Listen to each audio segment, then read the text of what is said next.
에스더서 6장에서 왜 하나님이 이 에스더서의 6장을 쓰게 하셨고 그 에스더서 6장이 가지고 있는 의미가 여러분 뭐라고 생각합니까? 사실은 이 에스더서 6장이 우리로 따지면 완벽한 하나님의 계획에 의한 전화위복의 사건의 결정판 본문입니다. 원래 하만은 모르드게를 죽이기 위해서 자신의 집들에다가 나무를 탁 심어버리죠. 그 큰 나무 꼭대기에다가 누구를 걸겠다고 지금 결정을 내렸어요? 모르드게를 걸겠다고 아주 이를 바득바득 걸면서 모든 것들을 준비 다 했어요. 무엇을 어떤 일을 해도 절대로 지금 모르드게는 하만의 그 계략에서 벗어날 수가 없는 상황이 되어 있는 거예요. 다른 사람들이 보았을 때는 어떤 마음이겠어요? 특별히 여러분들이 모르드게라면 어떤 마음이겠어요? 아, 이제 죽을 날이 얼마 안 남았구나. 모르드게도 그 내 상황들을 모르지 않았을 거라는 거예요. 그런데 그렇게 급박한 상황에서도 모르드게는 무엇을 했느냐? 사람의 눈치를 보는 것이 아니라 하나님을 보고 있었다는 것이 아주 중요한 핵심 메시지입니다. 여러분, 우리가 어떤 상황에서도 하나님을 바라볼 수 있다는 게 쉬운 일이라고 생각합니까? 어떤 상황에서도 하나님이 나의 모든 삶의 주관자 되신다는 그 유일하신 나의 삶의 인도자라는 그 나의 신앙적 고백, 믿음의 고백이 온전하게 드러날 수 있는 삶을 살 수 있다고 생각하냐 하는 질문을 여러분들에게 던져봅니다.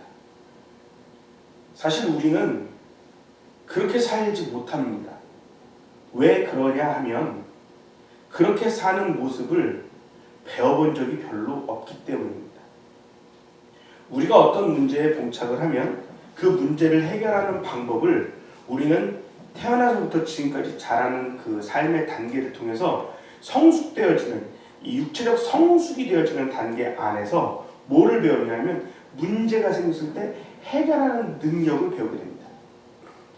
예를 들자면 학교를 다니면서 수학 시간에는 수학이라는 그 과목을 제대로 마스터하기 위해서 공식을 배우고 그 공식을 통해서 그 문제를 풀어나가게 되는 것들을 배우게 되죠. 또 친구들하고 관계성 안에서는 친구들하고 학교 생활을 하거나 아니면 또 이렇게 이렇게 교제하는 그런 상황 안에서 보면 그 친구들과의 분쟁이 일어나거나 의견의 대립이 일어났을 때 서로가 그 의견의 분쟁과 대립을 해결해 나가는, 그래서 타협이라고 할 수도 있고 협상이라 할 수도 있고 또 아니면은 인내, 호용이라는 개념을 가지고 그런 문제들을 해결해 나가는 것들을 배우기도 했습니다. 그런데 정말 우리가 살고 있는 삶의 전체적인 어떤 바운더리 안에서, 삶의 틀 안에서 어떤 문제든지 완벽한 해결책이 다 있다라고 생각되어지는 것은 좀 무리가 있다라고 좀 보여지지 않겠습니까? 여러분, 나무가 물이 없으면 죽습니다. 맞습니까? 그런데 나무는 물이 없어도 사는 나무도 있다는 사실을 우리는 기억해야 되잖아요. 여러분, 사람이 하늘을 날 수 있습니까? 없습니까? 사람은 하늘을 날 수 없다고 생각하죠. 그런데 우리가 단양만 가도 사람은 하늘을 날지 않습니까? 어떻게 해요? 도구를 사용해서 날잖아요.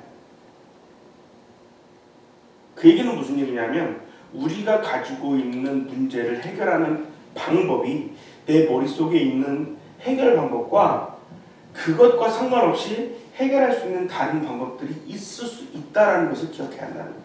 또 그것이 완벽한 해결 방법이 되지 않을 수 있다는 것도 우리가 조금 알아야 하는 문제인 거예요. 그러면 우리가 어떤 문제를 딱 처했을 때, 어떤 그 문제에 직면했을 때 그 문제를 완벽하게 해결할 수 있는 방법을 굳이 찾고 싶다면 여러분은 어떤 걸 찾고 싶습니까? 어떤 거를 찾고 싶으세요? 어떤 방법으로 찾으시겠냐는 거예요. 여러분의 경험으로 찾으시겠습니까? 여러분의 지식으로 찾으시겠습니까? 그 모든 것들을 찾아봤자 그것이 완벽하지 않다는 것을 깨달은 사람들은 절대로 자신의 경험과 지식으로 그 문제를 해결하기 위해서 해결책을 찾지 않는다는 겁니다. 이걸 우리는 뭐라고 얘기하냐면 어디에 초점을 두고 있는가. 이걸 조금 더 노골적으로 말해보면 어디에 눈치를 보고 살고 있는가라고 하는 문제가 되는 거예요. 이 땅에 태어날 때 저랑 박상희 사모님이 둘이 만나기로 결정하고 우리가 태어났었나요? 사실 박상희 사모님 태어날 때나 제가 태어날 때 누구랑 결혼할지는 잘 몰랐습니다. 제가 어떤 여자랑 결혼하게 될지도 몰랐고 어떤 아이들이 태어나게 될지도 몰랐고 어떤 사람이 내 처남으로 있을지도 몰랐고 나와 함께 신앙생활을 하는 누가 나와 함께 신앙생활을 하게 돼서 같은 교회에서 함께 고민하며 탁구를 치는 사람이 될까를 생각해 본 적도 별로 없습니다. 아니, 생각할 필요가 없습니다. 왜? 그렇게 될 거라고 생각해 본 적이 전혀 없으니까. 저 어릴 때 꿈은 외교관이었고 저는 외무고시를 패스해서 외교관 되는 게 제 꿈이었단 말이에요. 하버드 대학교를 들어가야 되는 사람이었어요. 왜 그러냐고요? 우리 할머니가 맨날 나한테 그걸 시켰거든. 동현아, 너는 하버드를 가라. 네, 뭔지도 모르고 하버드 간다고. 너는 하버드 갔다 와서 외교관이 되라. 네. 정확하게 하버드가 뭔지 깨달은 게 6학년 때고요. 외교관이 될 수 없다는 걸 느낀 게 중학교 1학년 때입니다. 왜 그러냐고요? 우리는 모르기 때문에 그래요. 경험되어지지 않았기 때문에 그렇게 할 수 있다라고 생각하는 거예요. 근데 하나님이 지금 저를 외교관보다 더 큰 외교관을 만들었어요. 어떤 외교관? 하나님의 외교관. 그래서 하나님의 복음을 들고 어디든지 나가서 복음을 전할 수 있는 사람이 되었어요. 필리핀은 간다고 그러면 벌써 이용도 선교사님 저한테 전화해가지고 이 목사 이번에 올라올 때도 이번에도 필리핀 들어올 때 설교 영어 설교 준비해와. 이제는 아주 대놓고 보시고 대놓고. 내가 가서 그 월고 설교를 그냥 읽더라도 영어로라도 설교를 하면 그것이 옳다라고 생각하시는 것 같아요. 사실 영어 설교가 참 어려워요. 쉽지 않아요. 왜 어렵고 쉽지 않냐고요? 성경에 나오는 단어들이 영어로 말하면 참 어려운 단어들로 되어 있어요. 그거를 다 외워야 되고 다 일일이 써야 되는데 우리나라 말처럼 했던 말을 또 해서 강하게 말하고 이런 개념이 아니에요. 단어를 다 다르게 하면서 강하게 해요. 영어를 하는 게 쉽지 않거든요. 근데 하나님은 저를 하나님의 외교관을 만들어서 영어로 설교도 하게 하시고 바깥에 다른 나라에 가서 복음을 전하기도 하시고 또 성경을 공부하게 하기도 하시고 결국 그 얘기는 뭐냐면 제가 말했던 것은 전혀 하나님께 배운 것으로 말하지 않았는데 지금 와서 본 제 모습을 봤을 때는 하나님은 그때 내가 하나님 앞에 그렇게 말한 것이 하나님 뜻에 맞지 않다 할지라도 제 입에서 나온 말을 책임지시기 위해서 그렇게 만들었다는 거죠. 그러면 하버드 대학교는 목사님 못 갔는데 그건 하나님 응답 안 하시나요? 하버드 대학교는요 원래 로스쿨이 유명하지 다른 학교는 별로 그렇게 좋은 학교가 아니래요.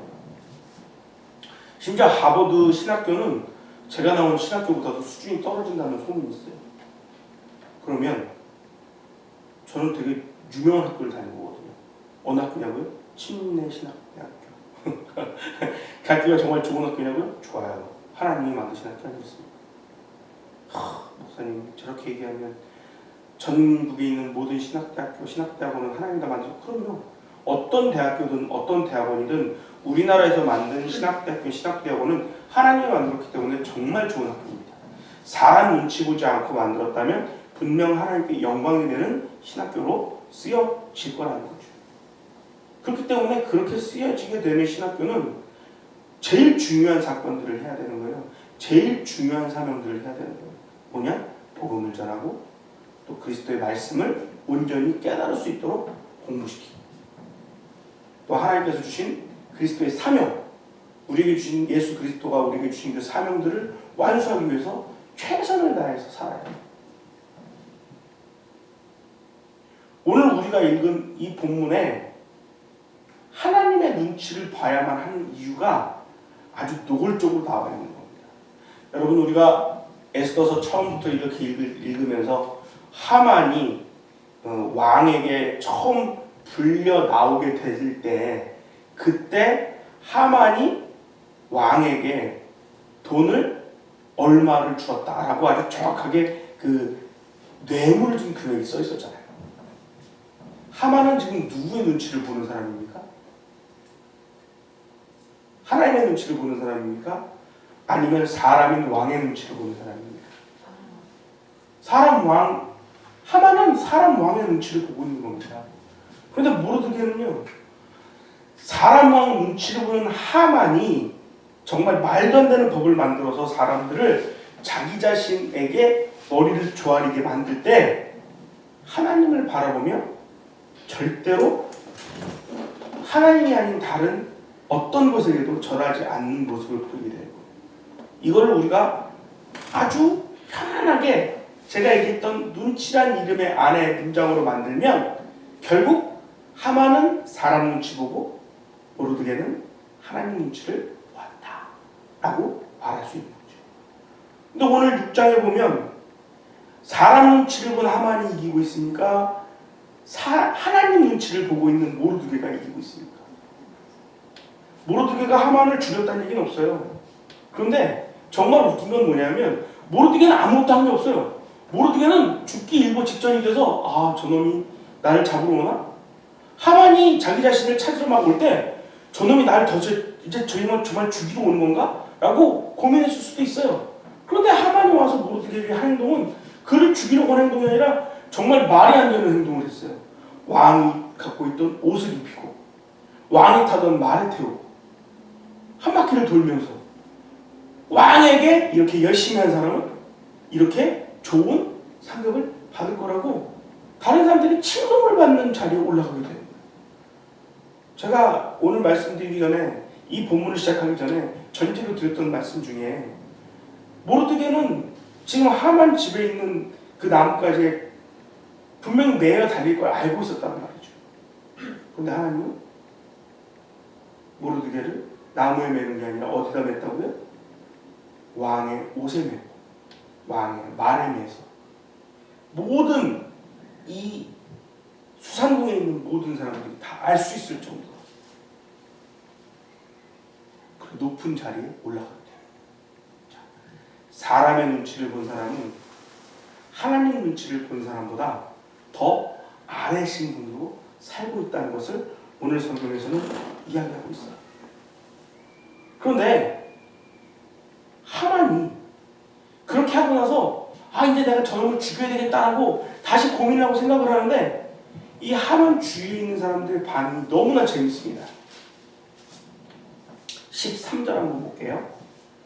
자기가 당한 모든 일을 그의 아내 세레스와 모든 친구에게 말하며 그중 지혜로운 자와 그의 아내 세레스가 이르되 모르드게가 과연 유다 사람의 후손이면 당신이 그 앞에서 굴욕을 당하기 시작하였으니 능히 그를 이기지 못하고 분명히 그 앞에 엎드려지리다.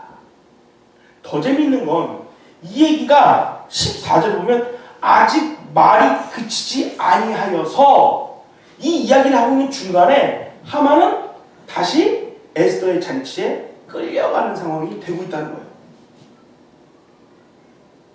그 자리가 자신의 죽음으로 이끌어지는 자리도 모르면서 말이죠.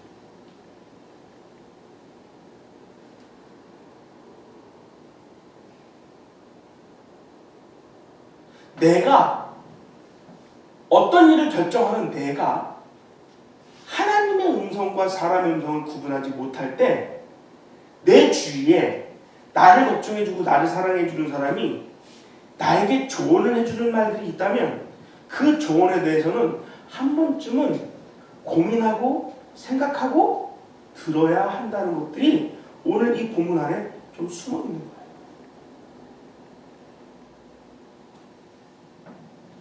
하만의 아내 세레스라는 여자가 뭘 아는 사람인지는 잘 몰라요. 그러나 이 여자는 확실하게 아는 건 한 가지가 있었어요. 뭐냐? 유대인들은 절대로 건드리면 안 되나 보다. 이건 아는 사람인 거예요. 왜? 네가 이제 유대인들한테 능욕을 당하기 시작했으니까 너는 절대로 그를 이길 수가 없다. 이건 이미 그렇다면 이런 얘기는 수산궁 지역에 있는 이 페르시아 전 지역에 소문같이 번져 있는 얘기라는 거예요. 소문같이. 아니 그것이 완벽하게 사실인 것처럼 번져 있을 수 있다는 거죠. 그렇기 때문에 너무나도 명확하게 이야기를 하고 있는 겁니다. 그랬대가 아니라 뭐라고요? 능히 그를 이기지 못하고 그 다음 단어가 뭐예요? 분명히 그 앞에 엎드려집니다. 분명히 확실한 결과가 있다.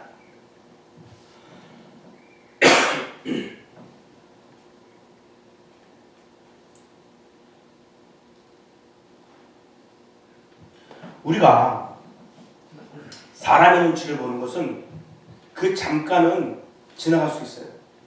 그러나 사람의 눈치가 아닌 하나님의 눈치를 보는 사람들은 그 잠깐은 지나가지 못하는 것 같이 보여도 결국에는 그 어려운 문제를 완벽하게 해결하고 나갈 수 있는 그 해결의 길에 첫 발을 내딛는 것과 동일한 역사하심이 있다는 걸 기억해야 돼요. 어떻게 하면 이 시간을 이렇게 헤쳐나가볼까? 어떻게 하면 이걸 잠깐 벗어나볼까? 요게 이렇게 안 되겠지? 이렇게 되면 안 되는데 맨날 사람이 고민만 하다 보면요 해결을 할 수가 없어요. 그런데 하나님은 하나님의 눈치를 보는 백성들에게 절대로 그렇게 행하지 않으신다. 어떻게 하신다고요? 그 시간을 잠깐 지나는 것을 원하는 것이 아니라 모든 문제가 완벽하게 해결될 수 있도록 가장 처음 시작점에 묶여있는 그 묶은 고리를 풀어내는 역할을 하신다는 거죠. 요즘 저나 박상희 사모님이나 둘이 심각하게 생각하고 얘기하면서 말하는 것 중에 하나가 뭐냐면 세상의 물질에 묶여있는 것들을 풀어내는 방법에 대해서 이야기하고 있어요. 그런데 저는 그 이야기가 지금 이 시점에 나온 것이 너무 감사하게 생각돼요. 저도 해결할 수 없다고 생각했고 해결하는 것은 온전히 하나님께서 해주셔야 한다고 생각을 했는데 시작점은 우리가 해결을 하도록 준비하고 시작하고 하나님께 요구했어야 한다는 거였어요. 요즘 그 얘기를 들고 서로 얘기하고 있으면 서로 마음이 편해요. 되든 안 되든 그것이 중요한 것이 아니라 우리가 그렇게 할 수 있도록 그렇게 하겠노라고 결정했다는 것 자체가 하나님이 너무 기뻐하시는 일인 것 같았어요. 그래서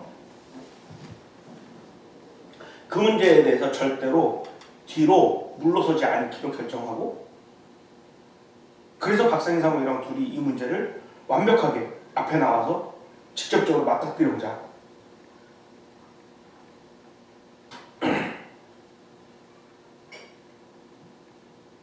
저는 그 문제를 완벽하게 맞닥뜨려보자고 하는 우리의 그 메시지를 하나님이 들으셨다고 믿습니다. 지금 미세먼지가 되게 심한가 봐요. 안에까지도 미세먼지가 다 들어왔어서 제가 지금 목이 너무 많이 간질간질하고 말하기가 어려워요. 하나님이 왜 우리에게 그렇게 하시냐? 왜 하나님이 우리에게 그것을 요구하시냐? 다른 것 때문이 아닙니다. 해결해주기 위함입니다. 그리고 우리가 그렇게 담대하게 나가는 것을 하나님은 보시기를 원하셨다는 것을 요즘 확실하게 좀 느끼고 있습니다. 아마 이제 멀지 않았을 겁니다. 다른 사람들이 봤을 때는 어마어마한 돈일 수도 있습니다. 그러나 하나님 안에서는 그것이 어마어마한 것이 아니라 첫 발을 내딛어서 한라산 꼭대기까지 등정할 수 있는 사람들인 것처럼 그 첫 발을 내딛었다는 것 자체만으로도 하나님은 나머지의 그 여정을 인도해 주실 거라는 확신을 갖게 된다는 거죠. 그러면 단순히 물질에 대한 문제가 아니라 여기 계신 우리 부활교회 모든 식구들이 가지고 있는 삶의 문제, 특별히 내가 갖고자 하는 것들, 내가 바라는 것들, 내가 해야 할 것들에 대한 모든 문제들도 그 첫 발을 어떻게 내딛느냐가 매우 중요한 문제가 되는데 이 첫 발을 절대로 사람의 눈치를 보는 것이 아니라 누구의 눈치를 봐야 한다? 하나님의 눈치를 봐야 한다는 겁니다. 오늘 말씀은 그거 하나만 기억하면 됩니다. 사람 눈치를 보지 말고 하나님의 눈치를 바라보자. 그러면 하나님은 내 자녀가 내 눈치를 보는 것 때문에 가슴 아파하시고 서러워하시며 내 눈치 보지 말고 내가 너를 해결해 줄 거라고 우리에게 해결의 메시지를 보내주신다는 것을 믿으시는 저와 여러분들이 되기를 바랍니다. 아멘. 하나님이 그렇게 하시기로 결정한 거예요. 그냥. 정말 그렇게 될까요? 아니요. 하나님이 그렇게 하기로 결정하신 거예요. 그러면 된다 안 된다? 된다. 된다. 누구의 눈치를 봤을 때? 하나님의 눈치를 봤을 때. 제가 요즘 이렇게 다니면서 기도하는 제일 많이 하는 기도가 뭔지 아세요? 여러분들? 김태형 집사님한테 좋은 보금자리를 달라고 기도를 열심히 하고 있어요. 왜냐하면 요럴 때 요 기도의 응답을 잘 받으면 행복한 시간이 이제 앞으로 계속해서 펼쳐질 거거든요. 뭐 다른 행복함이 아니야.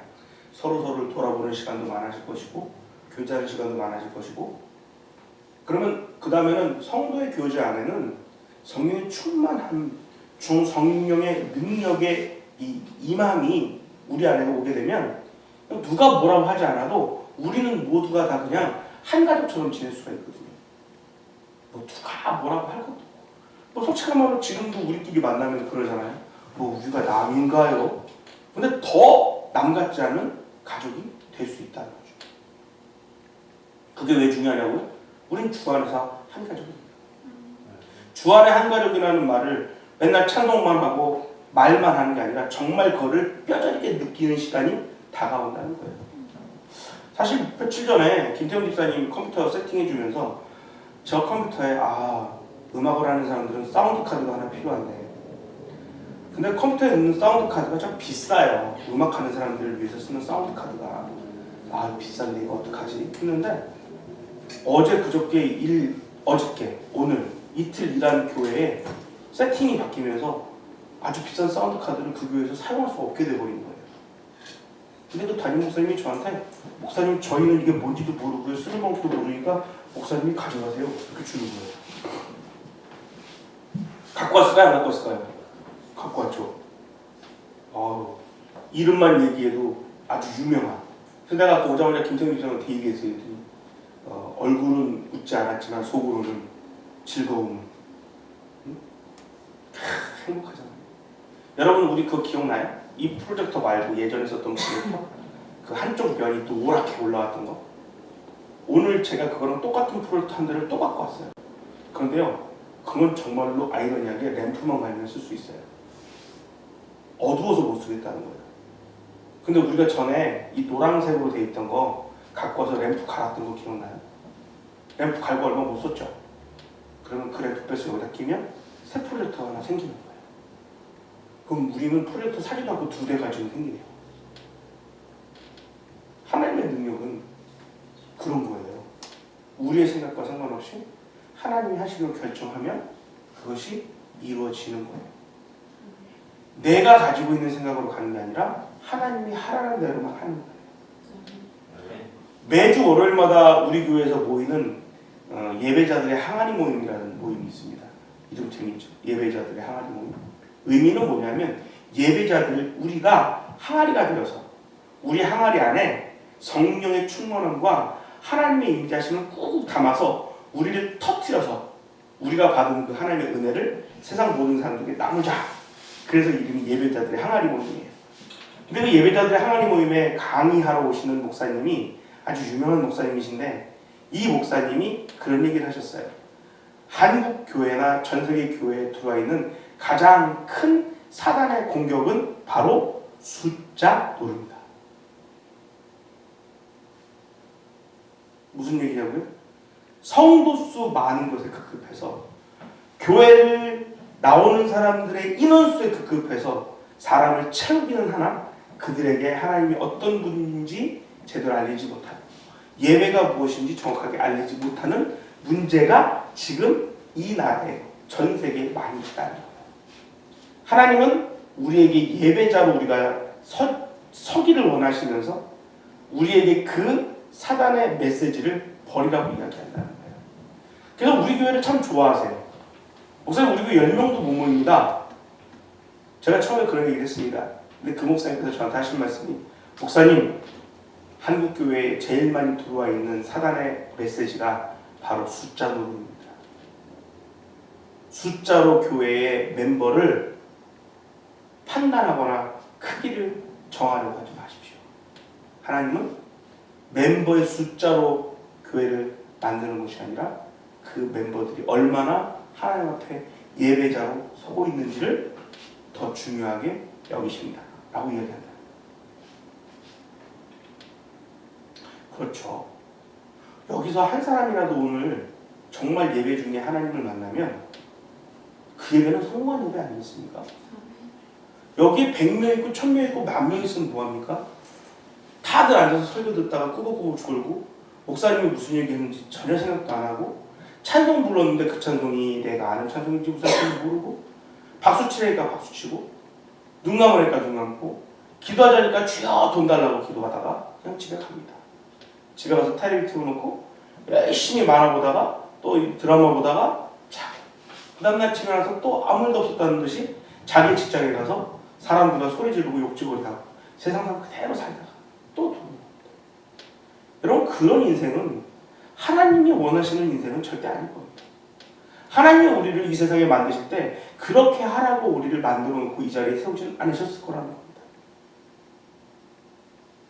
그런데 여기에 지금 6명이 예배를 드리는 이 자리에 성령이 임재하셔서 이 중에 한 사람이라도 그리스도의 임재를 경험하고 그리스도와 함께 동행하며 성령의 충만한 은혜를 힘임으로 말미암아 찬양 한 곡에 말씀 한 구절에 내 모든 속 안에 있는 모든 죄악된 마음들을 내려놓고 폭발하는 그 어떤 회개를 통해서 하나님을 만나게 될 때 그 한 사람의 예배자로 인해서 이 예배는 하나님께 엄청난 영광이 되는 예배가 될 수 있다는 거죠. 저도 목회자다 보니까요. 숫자 노름에 가끔 고민할 때가 있습니다. 근데 여러분 숫자 노름이 왜 중요하지 않는지 우리는 아주 정확한 샘플을 하나 가지고 있거든요. 어딘지 아세요? 뭔지 아세요? 단양 샘물기도. 한 달에 기도하러 오는 인원 뻔하고요. 한 달에 기도하러 오는 인원수 손가락으로 세요. 그런데 한 번도 한 달도 공과금을 밀리거나 물질에 대한 부분이 어려워진다거나 하나님께 영광 돌리는 예배가 하나님께 기도하는 기도의 시간이 줄어든 적이 없었다는 사실. 또 거기 와서 하룻밤만 자고 가도 하룻밤만 와서 기도해도 응답받고 가는 사람들이 훨씬 많다는 사실. 이 얘기는 결국 무엇이냐면 우리가 그 숫자 노름이라는 사단의 메시지에 귀를 기울여서는 안 된다고 하는 거예요. 그런데 그런 마음은 있잖아요. 우리 교회 인원이 많아졌으면 좋겠다라는 생각도 있지만 내가 함께하는 사람들이 예수를 제대로 믿었으면 좋겠다. 그렇죠? 그렇다면 그들을 교회로 데리고 오는 일들은 숫자 노름과는 상관없는 여러분이 진정한 예배자로 가기 위한 모습이라는 사실이에요. 그렇기 때문에 그것은 잘못됐다고 여겨지지 않습니다. 여러분이 100명의 사람들을 전도하고 와서 그들이 여기 다 채워진다 할지라도 그 100명이 다 예배자를 제대로 된 예배자로 그들을 세우기 위해 이 자리에 불렀다면 그 100명이 모두 다 예배자가 된다면 그만큼 더할 나위 없이 좋은 일은 없을 거예요. 우리가 교회를 부흥시키기 위해서 기도하고 전도하기 위해서 노력합니다. 그렇게 노력합니다. 그렇죠? 저도 그렇게 노력합니다. 그런데 안 오더라도 실망하지 않습니다. 바뀌더라도 실망하지 않습니다. 왜냐하면요, 그러면 하나님이 다른 사람을 보내실 겁니다. 이게 정말 얼마 남지 않았거든요. 그 얼마 남지 않은 기간이 제가 이렇게 목사님 그거 얘기한 지 벌써 몇 년 됐어요. 벌써 몇 달 됐어요. 네. 근데 하나님의 시간은 우리의 시간과 다르거든요. 우리가 10년 지났는데 하나님은 1분밖에 안 지날 수도 있는데 하나님의 시간과 우리의 시간이 다른데 어찌 우리가 우리 마음대로 벌써 하나님 몇 년 지났습니다. 그렇게 얘기할 수 있겠어요?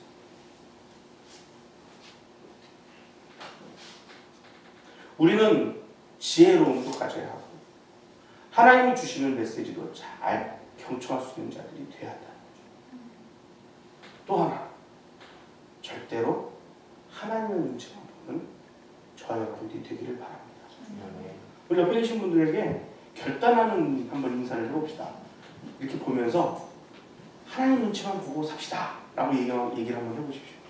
하나님 눈치만 보고 삽시다. 그렇습니다. 하나님의 눈치만 보고 사는 저와 여러분들이 되었을 때는 우리의 모든 문제는 완벽하게 해결될 겁니다. 어떻게 완벽하게요? 문제가 생겼던 그 매듭부터 풀어지는 놀라운 기적이 이루어질 거라는 거. 그러니까 하나님의 눈치밖에 볼 게 없는 거예요. 굳이 아수르왕이 잠 안 자고 그 밤에 왜 잠 안 온다고 자기 치적이 드러나 있는 그 역사를 남겨놓은 책을 와서 읽으라 그러냐고. 내일이면 지금 모르드게가 나무에 매달려서 죽을 텐데 응? 왜 잠 안 온다고 거기서 그 책을 갑자기 읽냐고. 여러분 좀 이해되지 않잖아요. 근데 저는 이걸 읽으면서 그런 마음이 들었어. 옛날 왕들은 잘난 똥을 하길 좋아해. 잘난 체를 하기 좋아한다고 말이죠. 그러니까 무슨 일을 하거나 무슨 전쟁에 나가서 자기네가 져도 역사책에는 자기가 이긴 걸 쓰는 거야. 예를 들자면 그런 거예요. 내가 10,000명의 군사를 데리고 막 가서 싸웠는데 9,900명은 졌어. 근데 내가 데리고 한 곳에 갔는데 거기 100명이 왕하고 싸우니까 죽을 꼴을 해서 싸워서 이 100명이 이겼어. 그러면 치적책에는 9,900명이 죽은 건 없어지고 100명이 10,000명을 이겼더라 이렇게 쓰는 거예요. 제가 여러분들한테 한번 이집트에 있는 그 여러 가지 오벨리스크나 아니면은 여러 가지 그 형상 그림 문자들이 왕이 바뀔 때마다 그 깎고 새로 만든다는 얘기 한 적 있나요, 없나요? 한 적 있어요, 없어요? 못 들어봤어요? 이집트 왕들은 그런 짓을 했어요. 그 그림으로 그려진 상형 문자들을 그 전 왕조의 왕보다 내가 더 잘났다고 그 전 왕조의 치적들을 막 돌을 깎아가지고요. 다 민자를 만들고 거기 다시 파는 거예요, 또. 근데 그때부터는 어떻게 하냐? 그 전 왕이 100명을 죽이고 만 개의 나라를 점령해서 나는 500명을 죽이고 5만 개의 나라를 했다고 써. 뭐 했는데? 자기 왕국에 앉아서 밥 먹고 놀았는데. 그런 거예요. 오늘 여기 있는 왕도 똑같아요. 잠이 안 와. 왜? 왜 잠이 안 올까요? 왜 잠이 안 오겠어요? 왕이 지금 아무것도 안 하잖아. 탱탱 놀고 있잖아. 왕이 뭐 해야 되는데? 정치를 해야 되는데 지금 정치를 누가 하고 있어요? 하만이 하고 있잖아요. 왜? 하만이 왕에게 돈을 줬잖아. 내가 정치할 수 있도록 내 힘을 좀 주십시오. 왕이 뭐라 그랬어요? 네 맘대로 해봐라. 지금 왕은 뭐 한다고요? 놀고 있는 거예요. 노는 사람이 뭐 하고 있어요? 아침부터 저녁까지 먹고 놀고 자고 먹고 놀고 자고. 밤에 잠이 와요, 안 와요? 안 오니까 괜히 내 치적을 본다고 역대일기 갖고 와서 읽어보라고. 근데 그렇게 놀고 있는 왕의 역대일기를 읽는 이 사건이 하나님이 모르드게를 살리는 사건으로 바뀔 거라고 아무도 몰랐다.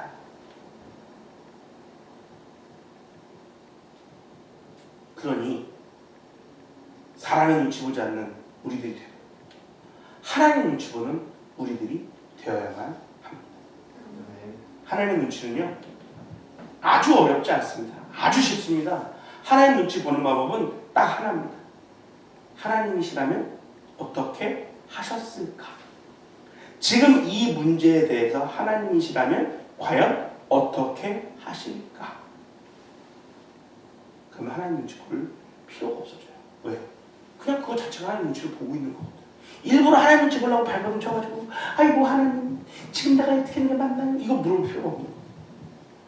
그냥 하나님이시라면 이렇게 하시겠구나. 하나님이시라면 이 문제는 어떻게 해결할까? 하나님은 능력이 많으신 분이니까 이렇게 해결하겠지. 이 문제 해결하면서 나만 행복한 게 아니라 다른 사람들도 행복하게 되겠지.